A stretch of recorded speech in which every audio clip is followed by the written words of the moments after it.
Yo, bago ang lahat, pag-uusapan natin ang isang sobrang interesting at medyo shocking na trade rumor na umiikot ngayon sa NBA circles. Derrick White, papunta sa Golden State Warriors.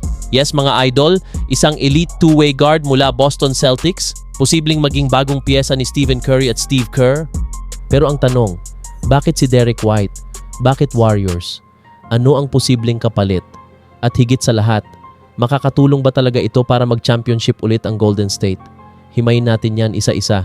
Si Derrick White ay hindi flashy na superstar, pero isa siya sa pinaka-underrated guard sa NBA.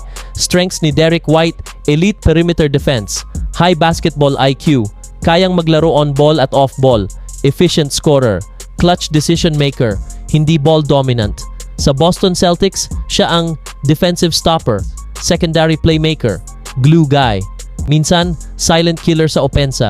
Hindi siya kailangan ng bola palagi at yan mismo ang hinahanap ng Warriors. Ngayon, bakit nga ba lumabas ang pangalan ni Derrick White sa Golden State? Reality check sa Warriors. Tumataas na ang edad ni Steph Curry. Hindi consistent ang backcourt defense. Kailangan ng mas reliable na two-way guard. Gusto ni Steve Kerr ng players na marunong gumalaw sa system. At kung titingnan mo, perfect fit si Derrick White sa Warriors system.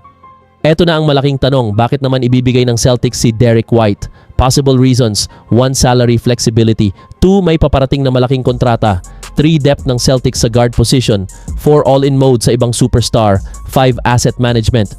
Hindi ibig sabihin nito na gusto ng Celtics na mawala si White, pero sa NBA, kahit sino pwedeng i-trade kapag tama ang offer.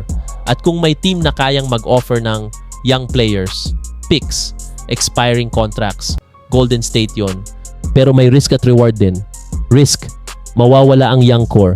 Mas lalong magiging win now mode. Walang guarantee ng championship. Reward, legit title contention. Mas protected si Curry. Mas balanced ang roster. Elite playoff guard. Kung ikaw ang Warriors, you take that risk. Dahil ang window ni Steph Curry, unti-unti nang nagsasara.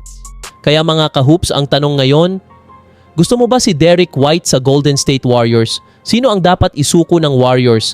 Championship move ba ito o panic trade? I-comment nyo lang sa baba ang opinion nyo. At kung nagustuhan nyo ang ganitong deep NBA trade analysis, like, subscribe at share nyo na rin. Peace out!